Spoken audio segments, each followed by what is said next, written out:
सो hi hello नमस्कार दोस्तों।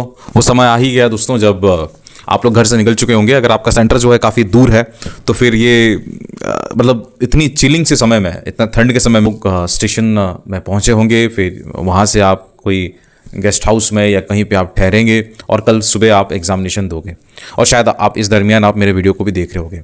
तो सबसे पहले दोस्तों मैं आप सभी को all the very best wish करता हूँ। मैं उम्मीद लगाता हूँ दोस्तों कि इतना जो सफ़र आप तय करके जाओगे एग्ज़ाम सेंटर में वो कहीं ना कहीं वो आपके फेवर में होगा। लेकिन दूसरा ये भी कहना चाहता हूँ दोस्तों कि कुछ चीज़ें हमको ध्यान में रखना पड़ेगा। सबसे पहले तो ये कि जो आपने मॉक टेस्ट आपने दिया है उन सभी को जैसे आपने रिवाइज कर दिया होगा, एक माइंड सेटअप ले लीजिए।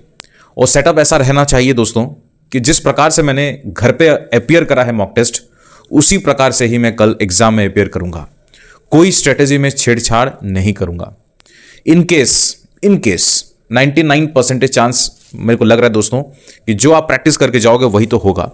इन केस अगर 1% चांस ऐसा हो जाता है कि आप जो सोच के गए हो पूरा पलट जाता है, लेट्स से कि आप कुछ सोचे थे वो हुआ नहीं, एग्जाम के टाइम पे आप टाइमर देख रहे हो, आपको सब पता चल गया कि भैया अब मैंने जो स्ट्रेटेजी बना के आया था घर पे वो काम नहीं कर रहा है, तो मैं उस टाइम पे ये याद रखना दोस्तों, मैं आपसे को बोल रहा हूँ, स्टिक टू योर बेसिक्स।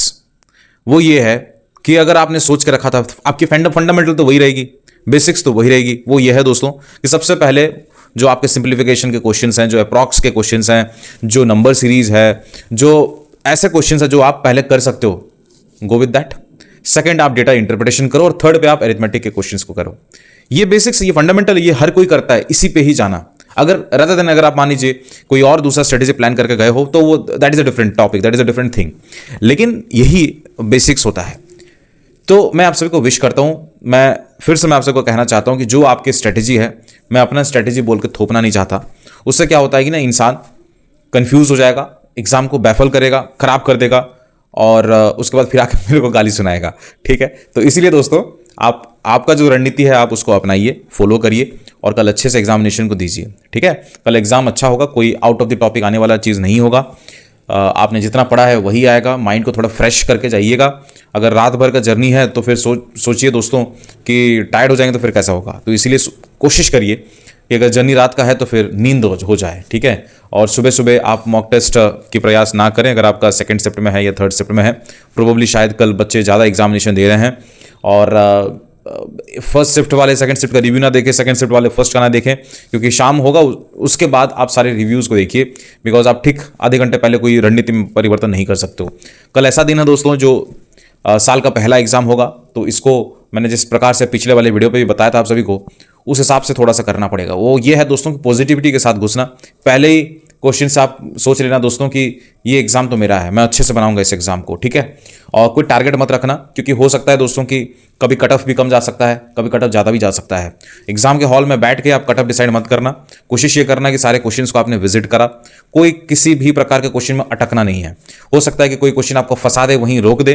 तुरंत समझदारी की बात यह है दोस्तों कि आप आगे बढ़ जाओ, क्योंकि अगर एक क्वेश्चन नहीं करते हो तो 5 क्वेश्चन आपके सामने और भी पड़ा हुआ है, आप उसको निपटा सकते हो। जैसे सारे खत्म हो जाएंगे उसके बाद आपको भी पता है दोस्तों कि इंग्लिश का जो एक्यूरेसी रहता है वो काफ़ी इंपॉर्टेंट रहता है, उस पर थोड़ा सा ज़्यादा ध्यान देना। मैथ्स और रीजनिंग तो हर कोई बना लेगा, ठीक है, एक्यूरेसी के साथ।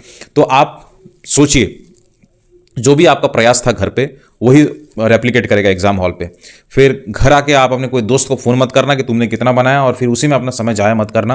मेरे शाम के वीडियो का इंतजार करना, मैं पूरा जो शिफ्ट्स हैं उनके रिव्यूज़ लेके आप सभी के सामने रखूंगा और एक अंदाज़ा हो जाता है कि हम पास करके नहीं करेंगे। ठीक है, वो किसी को पूछने की बात नहीं होती है। तुरंत अगर आपको लगता है दोस्तों कि हो जाएगा तो तुरंत जो है मेंस एग्जामिनेशन की तैयारी में लग जाना। ठीक है, और बाकी टेंशन मत लो, दिमाग खाली रखो। खाली इन द सेंस की फॉर्मूला भूल मत जाओ। खाली का मतलब ये होता है कि टेंशन लेके मत जाना। ठीक है, मत सोचना कि मेरा आखिरी अटेम्प्ट है, मत सोचना कि इसके बाद पता नहीं फिर कब एग्जाम दूंगा। ये सब नेगेटिविटी के मत घुसाना।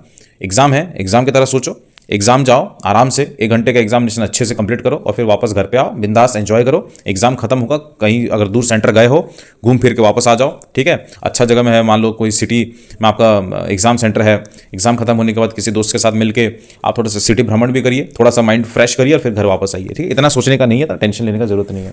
I wish you all the very best.